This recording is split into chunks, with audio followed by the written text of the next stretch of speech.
First Peter 3, 8 and 9 in the Christian Standard Bible say, "Finally, all of you be like-minded and sympathetic. Love one another and be compassionate and humble, not paying back evil for evil or insult for insult, but on the contrary, giving a blessing, since you were called for this, so that you may inherit a blessing." And in this section of Scripture, the author is giving instructions to the church on how to behave in community with one another. Chris Moreland, how do you believe the church might be better able to practice this in our world today? Certainly think that in a time where we are so divided by politics and partisanship that we have to go back to what is at the core of our faith. And the core of our faith is Jesus Christ himself. That is the starting point. That is the ending point. Yeah, good stuff.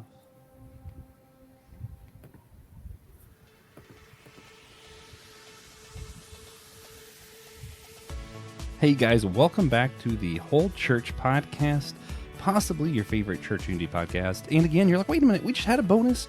You just did a regular episode. What is this? It's another bonus. Yeah. We're full of bonuses this May. Because the other podcast we help with, systematic ecology, is slow in May. So we said, wait, instead of relaxing, what if we just did more work somewhere else? So now we're here doing more work, talking about the Pope. Because it'd be a shame if the Whole Church Podcast was like, yeah, but we're not going to talk about that.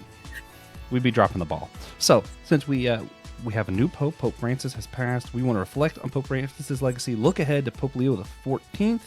And who better to do it than our friend, return guest that you all know very well, Professor Christopher Moreland. Welcome back, man. It's great to have you. It's been too long. Yeah, it has. And Professor Moreland, you're still teaching women in religion at UNCW, right? Yes. North Carolina, Wilmington, for those who don't know. Yeah. Fantastic semester. Everyone got awesome. An A in that class this semester, and only one person got an A minus. It was the group that we had this semester was phenomenal. And that I'm not in school anymore. So here with the reason for religion for some people were like, well, this world seems too great with TJ in it. There must be something more than this if TJ can exist. And that's how people discovered God, TJ on podcast. I don't think that's sacrilege. It might be, but it's not if I say so. Might be getting close. Yeah, it's okay. Pope Leo XIV, he's too busy to let us know that I'm a heretic. Yeah, I hope. Probably. Man, talk about a bad review. If Pope within his first 100 days, I just want to let y'all know specifically, Josh Knoll has bad opinions. Yeah. That'd be great. That'd be huge for us. Anathema. Yeah. Anathema. But blow up our other podcast, though. Yeah. If you like what we're doing here, check out the Ensemble Ministries Podcast Network website. The link's below. And if you're listening on our YouTube channel, hit like and subscribe before the Pope exiles us. Yeah. We're gonna need that extra support. Yeah. I like how we started this gimmick of like at the end of season 1, Francis Chan's going to be on, and then we were like, oh, also season 2 is going to have whoever the Pope is, and now the gimmick has shifted to actually the Pope's just going to exile us before season 1 ends. Plot twist. Yeah. Oh man, but you guys know, Church Unity Podcast, you have to have the Holy Sacrament for unity, which is silliness. It's impossible to be divided when you're being as silly as I like to be. Even for bonuses, we got to do it. And this one is topic relative. And it's actually one that I think a lot of people are asking right now on the internet. What's the most American thing we can imagine the new Pope having done? Or will have done, however you want to word it. It's hard for me because, I don't know how you rank, how American something is. Obviously eating a hot dog, I feel like, is American. I feel like I can imagine this Pope having gone to Disney World with friends and eating one of those giant Mickey Mouse things on a stick. I can see that being something that might have happened, and I feel like that's pretty American. So I'm going to stick with that. Deep fried thing on a stick in Disney World. I think it's possible. TJ, before Dr. Moreland, Professor Moreland, before he gives probably a real answer, he probably knows enough that he's going to school us on our silly question. But TJ, where are you going with this? Hot dog on Wrigley Field in Chicago. That doesn't even seem like a possibility for me. That seems like an almost guarantee. Yeah, that seems almost certain. Yeah. But that's as American as it gets. All right. Professor Moreland, how about you, man? What's the most American thing you can imagine this Pope having done? I imagine that this is probably the first Pope that has ever had a shot of Malort before. Oh, that's probably true. Mm-hmm. Yeah. Yeah. It's an experience. That's yeah. And an American experience. Indeed. Yeah. I wonder if this Pope has a favorite bourbon. That's some. As someone whose family came from Kentucky, I'd be interested.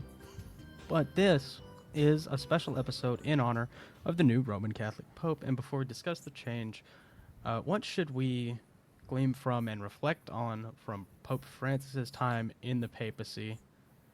For me, I know, I don't think we ever had a pope as humble as Pope Francis. His processional Pope-mobile, I think they switched it for his funeral proceedings, but was like a bone stock, minimum options, Mexican-built Dodge Ram. That was pretty great for me. That's a symbol. But funny. What do you think, Professor Christopher Moreland? Well, I think that something we have to be on guard against is performative humility. I think that it's very deadly. I think that pride comes in many forms, and the sort of pride that we recognize instantly is a form of pride. But pride also can be by attracting too much attention to oneself, by sort of overemphasizing humility and being like, look at me, look how humble I am. So I think that it's something that to some people obviously found it very inspirational. Others, I think, had a different approach to some of these, what you would sort of call ostentatious displays of humility. Mm-hmm. Yeah. Mm-hmm. Coming from, I don't, it always genuine to me, but maybe it's because I don't speak his language. But also, yeah, like we mentioned earlier, I read most of his books. I know he made a lot of off-the-cuff remarks outside of that, so I mostly encountered him through like this polished, editor probably saw it beforehand, and then someone translated it, and then, it was like, oh, this is nice. Actually, one of my favorite books on the Sermon on the Mount is from while he was Pope, and I have it on my bookshelf over there proudly. I love it. For me, the thing that really stood out to me is I don't know if in my lifetime, have seen a world leader who seemed like he cared for other people so much. But at the same time, I do know, like you mentioned, some of the off-the-cuff remarks, a lot of Christian leaders where, we were seeing a time where Baptists were kind of like, hey, we agree with some of this traditional views of Catholicism. We agree with some of this stuff, and we see a little bit of bridges building. And then he would start seeing some of this stuff, and it felt to me, and this is just my perspective, a lot of the Catholics were like, well, I don't like this guy, who were more conservative, and then more of the progressives were trying to like really cheer him on. And then other churches, if they were more progressive Catholics now than some of the ones that were traditional, and like it felt like a lot of divisions were made off of some of these off-the-cuff remarks of like, and stuff that I probably agreed with, but it was kind of one of those, when you're a world leader, you can't just say something like that. If you're going to make a statement, have it well thought out, something like that, not just kind of a, hey, we care about this too. And it's like, hold up, what do you mean by that? Right. So that's kind of my sense. I wanted to read, for me, so this is a song that speaks a lot to me, and me and Pastor Will Rose are going to do a review of this song later on. But part of the song really made me think of Pope. If you want to know, just kind of, this is just, I don't know why, the message of the song makes me think of what I think his biggest message probably was. So I'm just going to read part of this. It's Citizens by John Guerra. I'm trying to figure out where exactly I want to start. You're building a city where we arrive as immigrants. You call us citizens, and you welcome us as children home. We arrive as immigrants. Is there a way to love always, living in enemy hallways? Don't know my foes from my friends, and don't know my friends anymore. Power has several prizes. Handcuffs come in all sizes. Love has a million disguises, but winning is simply not one. I like the message of the song, and to me, that's one of the stuff that I like. I feel like that's probably a lot of what he was all about. There's plenty of other stuff to criticize or to, we like or don't like. We could probably debate, but I feel like that feels like a lot of like his heart, which probably comes from the fact that he was from the Franciscus. Yeah. He wasn't from the Franciscan order, but he was very inspired by the life of Saint Francis, and I think it has a lot to do with the fact that he came from a country that it's not Argentina's not third world, but it has problems with development, and that there is both great wealth and great poverty in Argentina. Yeah. So we all heard it past couple of years. Oh, the woke pope. The pope's too woke. I just think that's a super funny sentence. The woke pope. Yeah, I know. But nice, now people are talking alliteration. about how Leo XIV is socially liberal and doctrinally conservative. And how true do you think that assessment is? And what do you think about it? Well, it's so hard. I mean, we use these. One of my past mentors and advisors, Father Dr. Kenichi, once said that these are what we call heroistic categories of convenience. Words like conservative, liberal, progressive, traditionalist, and that these terms by themselves can be very limiting. I think that in the post-Trump era, conservatism means something entirely different than it did during like the Bush-McCain era. So we have to, first off, when I say this, I want to acknowledge those limitations very clearly. I would say that the new Pope, I think, will continue Francis's legacy towards the marginalized and those that society does not have time for. The migrants, the poor, people from the third world, people who have been ostracized. However, I think that Leo is going to be much more doctrinally concise, succinct.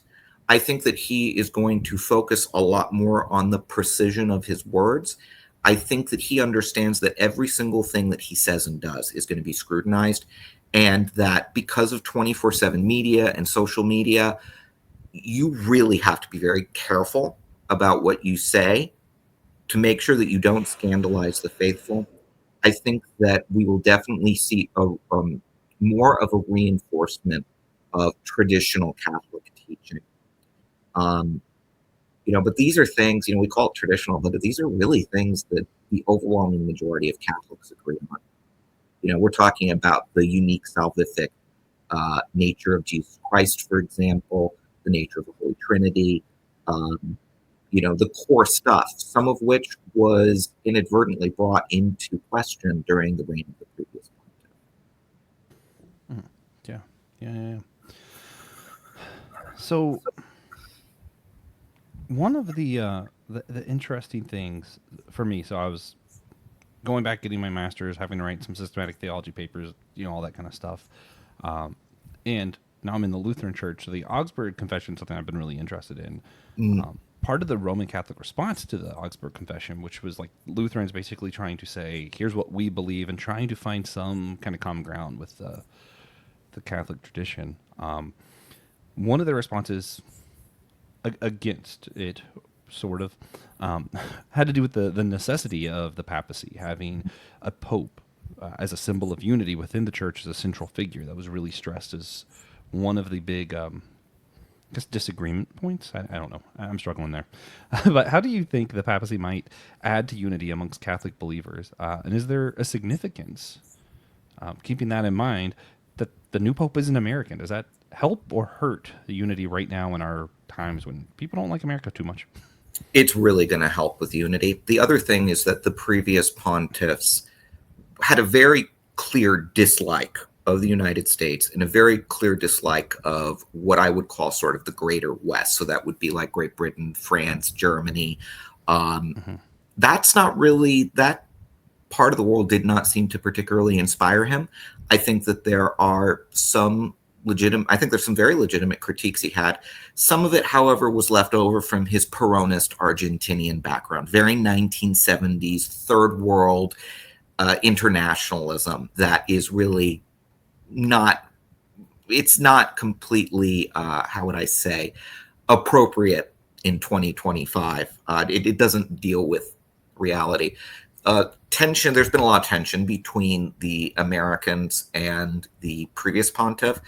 I think this is going to be an incredibly unifying factor.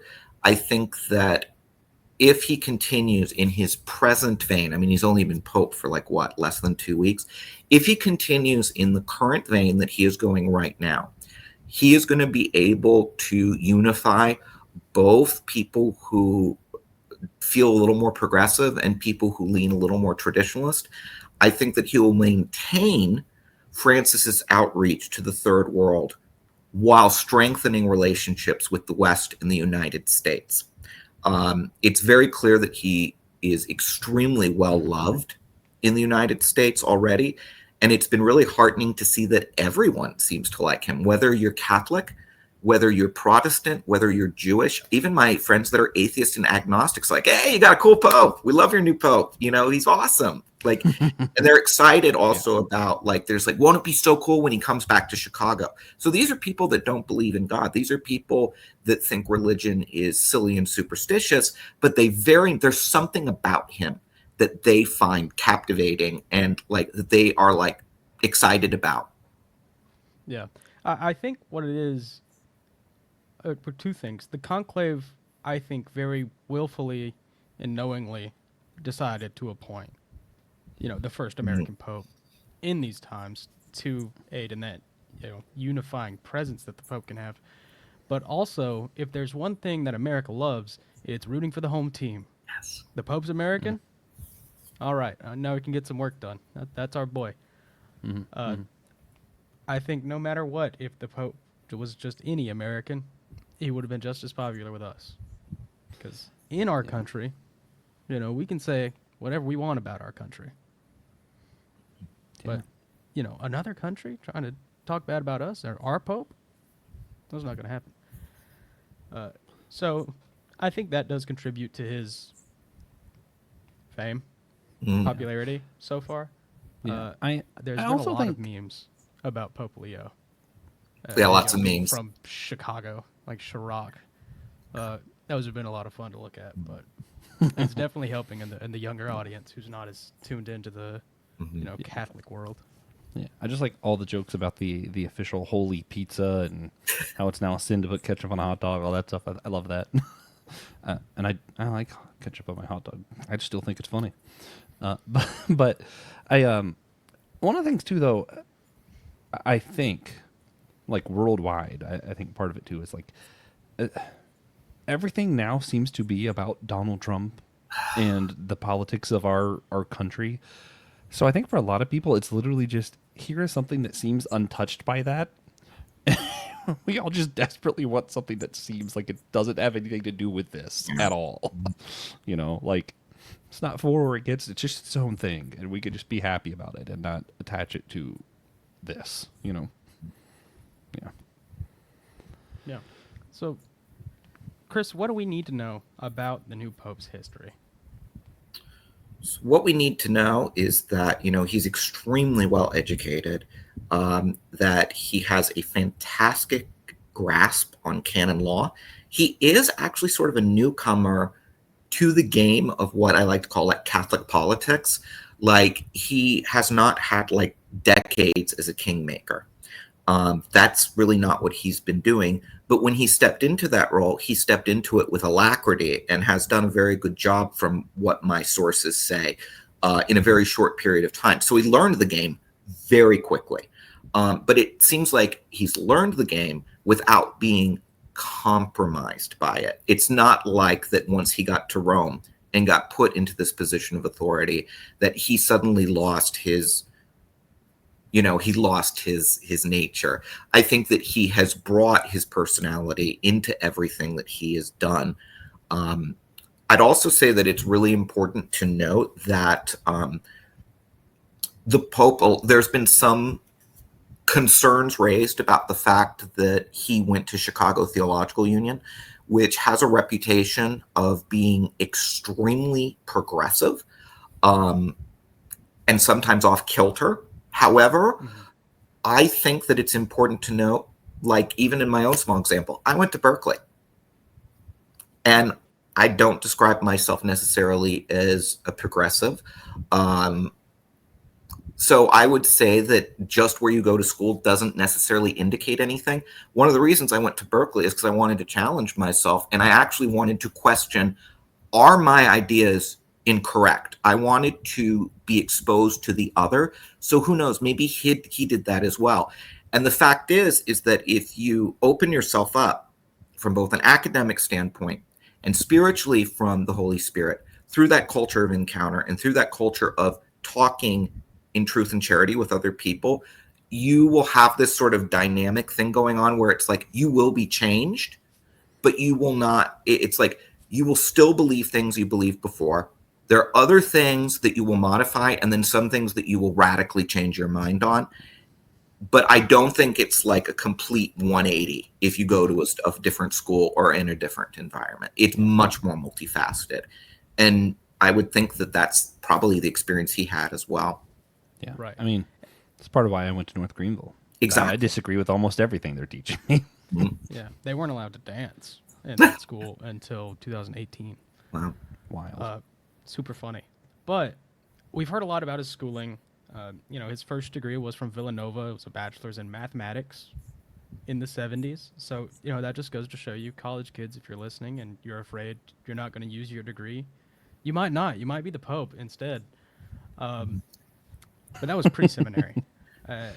So what, aside from that, because you've already covered his seminary career, what significance arises from him being a part of the Augustinian order? Now, we don't really know about the Augustinian order, and we're not here to do a whole episode on it, so we don't need like the full rundown. But right. I would say that, of course, you're going to see a massive, and we've already seen it, we're going to see more of it, a massive patristic influence.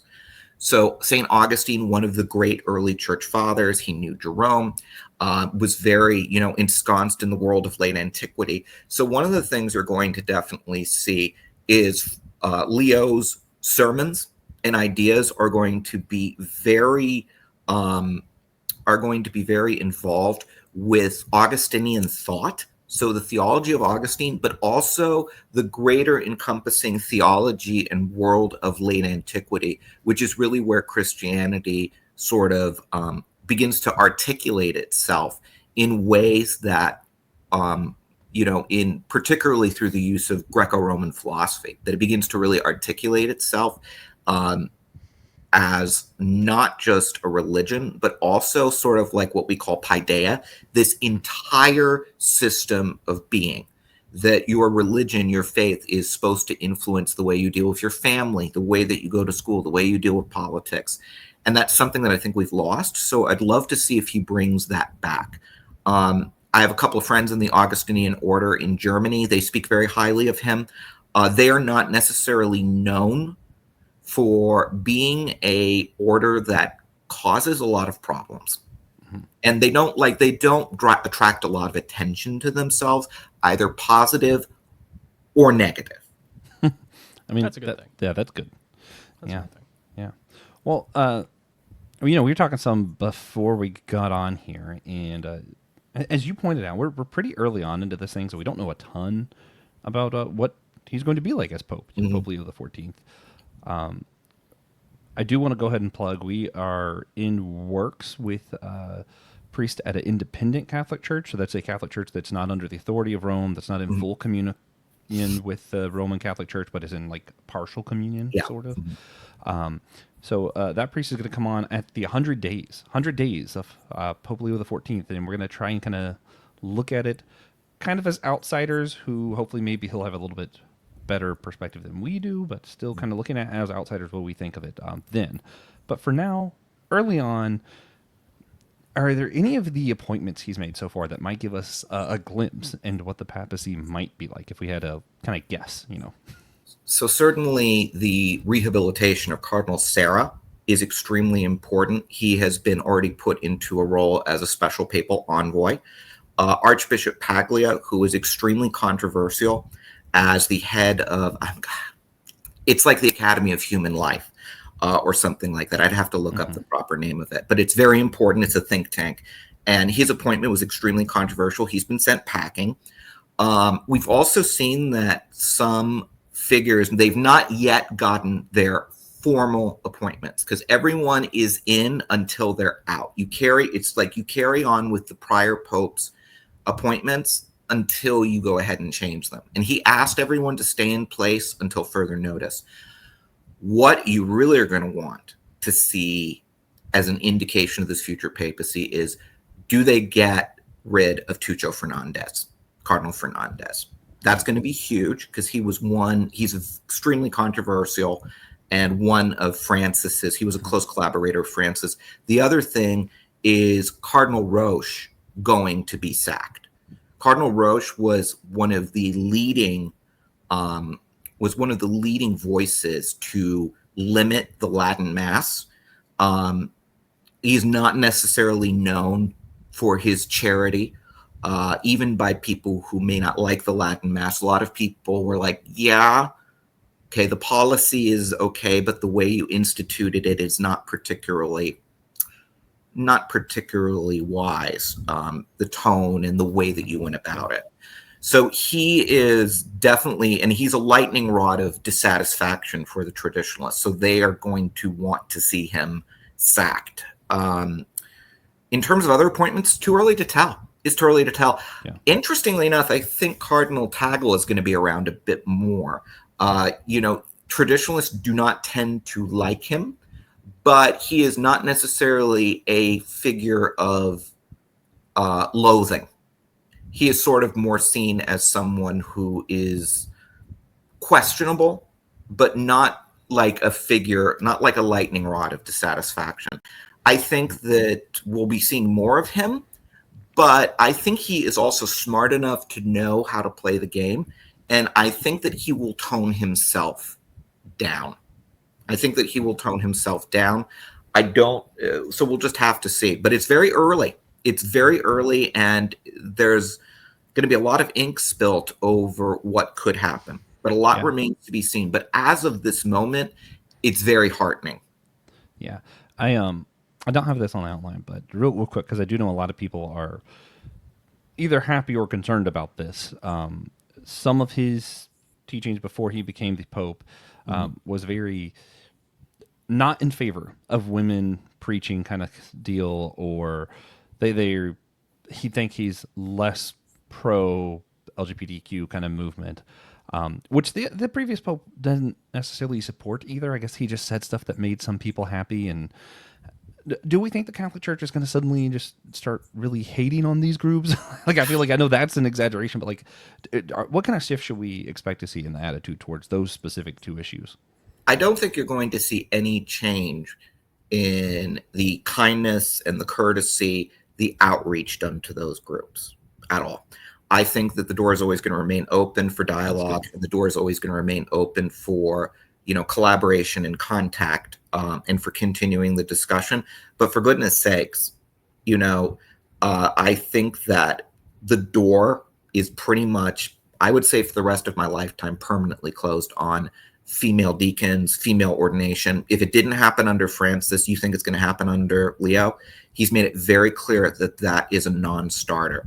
It will be interesting to see what he does with the same-sex blessings, because, as you may recall, Francis put that in and had to backtrack it because the bishops and cardinals conferences of Africa patently refused it, which is pretty unheard of in the Catholic Church, to be like that. Like, no, we're not going to do that. So he had to backtrack that to save face. That is going to be extremely controversial to see how he handles that quagmire, how he handles that knot. It's going to be very interesting, because that raised a lot of ambiguity. And one thing that Catholics do not particularly like is you cannot have a church in Germany that does one thing and a church in Nigeria that does something diametrically opposite. There are always cultural adaptations. There are always sort of idiosyncrasies of each national Catholic church, but the faith is universal. The church is the whole church.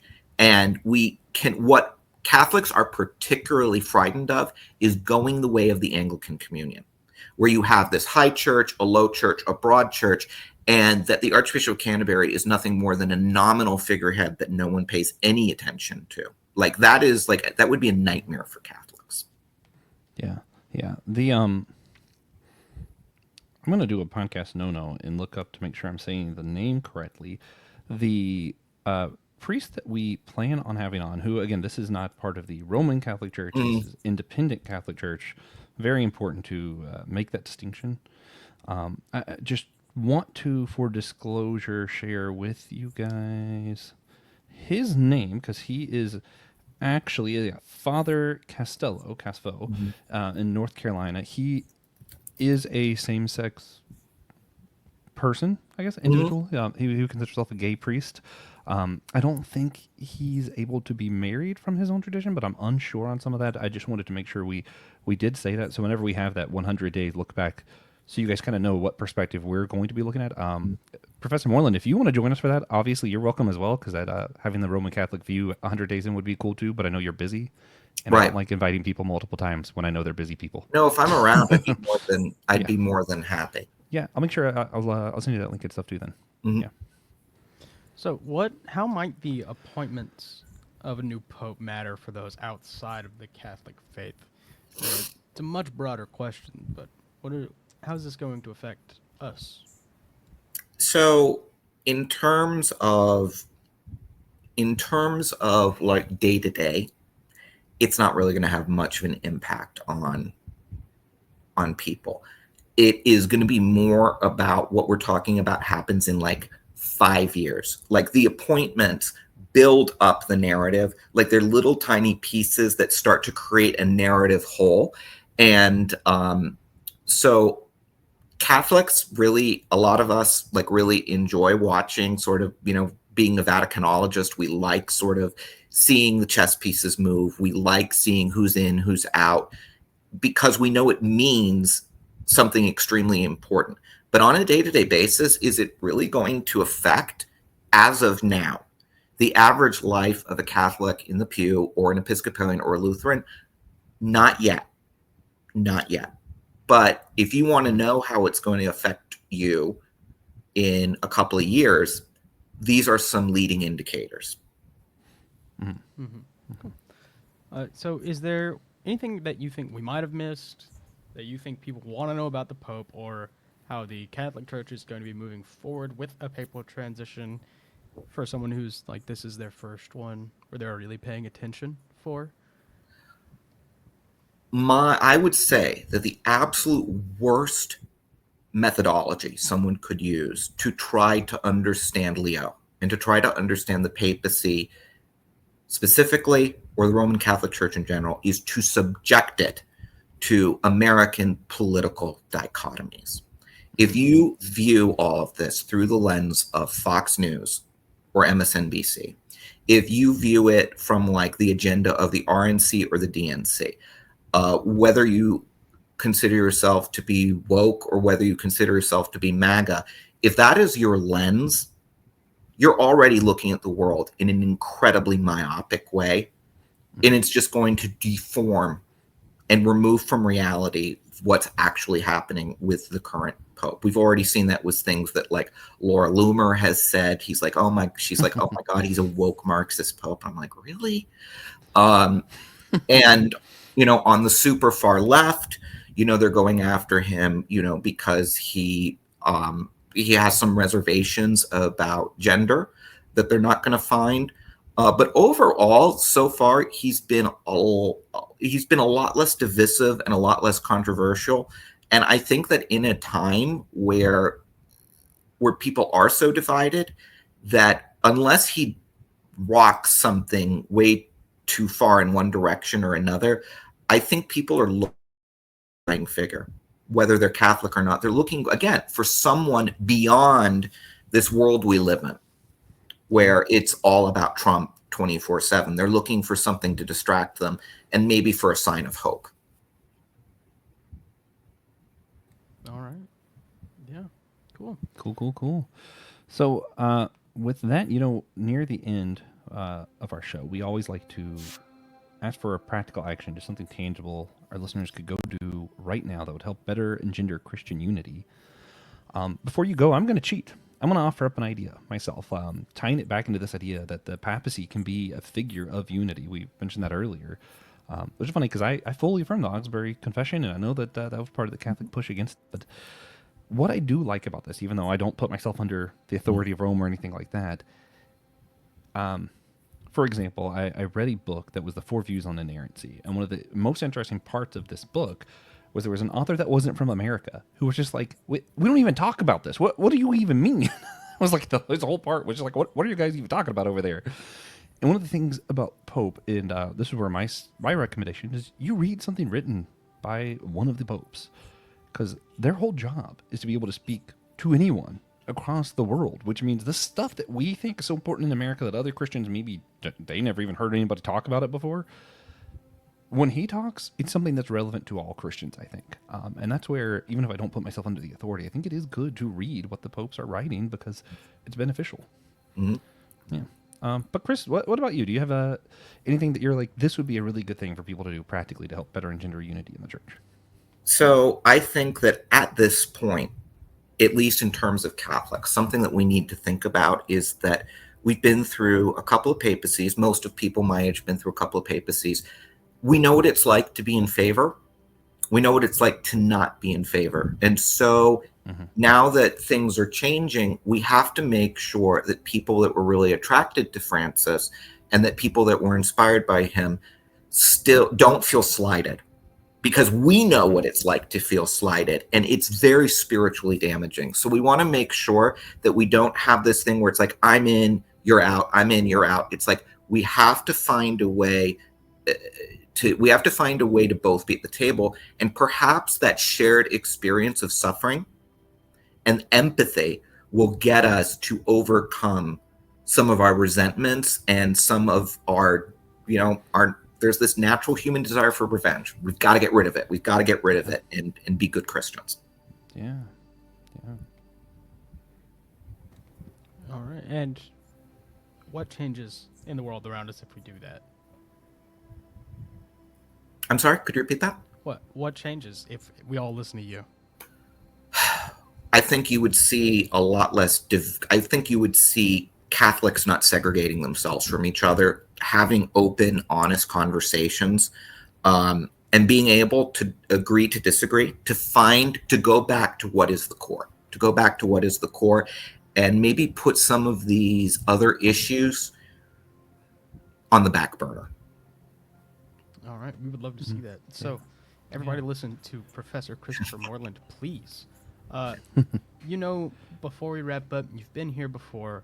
We like to ask everyone to share a moment they saw God in recently, whether it be a blessing, moment of worship, a curse, what have you. We call this our God moment, and I always make Josh go first. So, Joshua, do you have a God moment for us today? Yeah, a few. I finished up my first semester. What is it? Cheater. Oh, well, I'm not going to give a few. I just have a few. Oh. They only could hear one of them. Unless they go to our Patreon. No, I'm just kidding. I'm not going to do it over there either. I'm lazy. No, I got to go to the beach this last weekend. I just finished up my first semester of school. Desperate need for relaxation. Sunday, before I come back, my boss at work texted me. He's like, hey, did insert this small list of people call out to you during this weekend? I was like, nope. I'm like, all right. So they just didn't show up.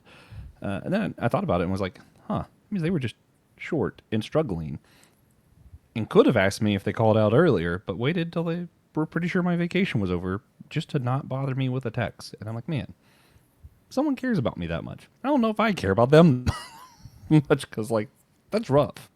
Multiple people just not showing up. That's rough. Yeah. I woke up to one of those texts this morning. Great times. Yeah. Hey, did so-and-so and so-and-so text out today? I was like, not also, me. Just don't text out. Call. Just call. People sleep through your text. That's not fair. Mm-hmm. Unrelated, But for me, my God moment, I'm not sure when this episode comes out, but probably pretty close to Father's Day, because it's already pretty close to Father's Day. But that's related. I recently been having some issues with my car, and I think I'm a better driver than I am a mechanic, and definitely lazier than than I am scared of driving. So I was having braking issues for a couple of months, and I just didn't really worry about it. But I, was talking to my dad about it. He's like, yeah, we'll just bring the car over here. We'll fix it, and we'll replace your rotors. So I got to spend that afternoon with my dad, which just happens less and less these days as we both kind of get busier. And it's just nice to slow things down and, like it's the old days, go get your hands dirty. Working with my dad, I loved that, and that was super fulfilling for me. And also now my car brakes really well. Yeah, that does sound nice. All of that, nice. Even the car braking. Yeah. Yeah. For me, I would say that a God moment that I've had recently is that one of my favorite people in the world, Dr. Denise Hansen, she's a psychologist. She has, in the past 30 years, she has revolutionized mental health in Wilmington, North Carolina. She has saved people from suicide. She has diagnosed people. So she's been a healer and a mentor and a guide. And like what she does is like multiplied times and times again. She had a tragic accident where she broke her neck, and we were really worried. Everyone was really worried about her. That happened about 3 months ago, and she is now back to seeing patients. And her recovery is on trend, and her mind is sharp as ever. So she is going to continue, and she is a believer, by the way. She's a very staunch Christian. She is going to be able, with the grace of God, to continue her work of healing and her work of mental health treatment, which, as we all know, is so desperately needed in this time. So I talked to her recently, and I pretty much was like, hey, God is not done with you yet. You're not getting off the hook anytime soon. Yeah. So. Yeah, that's incredible. And especially in the Carolinas. That. Mental health professionals are few and far between. Yeah, it's not like being in a big city. But if you like this episode, please consider sharing with a friend, share with your enemy, your cousins. Especially your cousins. I think it's better to share with your enemies. But rate and review the show on Podchaser, Apple Podcasts, Spotify. Give us a thumbs up, thumbs down, comment on the episode. Interact, Yeah, just share it with an enemy. When you share it with an enemy, you're just like, hey, here's a podcast where some people said it was going to be a short episode, and then they still went on for a normal episode. Oh, man. Hey, guys, while you're at it, if you want to see me do that more times, I'm on other shows on the Anazal Podcast Network, like Some Joyful Noises, Systematic Ecology, Be Living Water, and coming soon, we have maybe a limited time podcast, maybe a seasonal podcast, undecided. If it is a seasonal, season 1 will be called Turning the Page on Divine...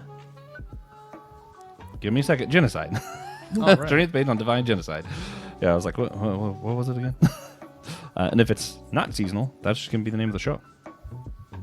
All right. Well, we hope you enjoyed it. Next week, we're going to be talking with Brendan Robinson to discuss his work as a progressive Christian author, pastor, and Bible scholar. After that, we will have on Dr. Bruce Epperly to discuss charismatic movements and the need for churches that both believe in the power of the Spirit and the accepting love of God. And we're going to have on Brian Recker to discuss his Instagram reels on church dogma and his new book, Hellbent. And finally, at the end of season 1, Francis Chan will be on the show. Probably. If someone tells him about it. Because, he doesn't know still. But someone will tell him, probably. Yeah, I imagine. Yeah, not us.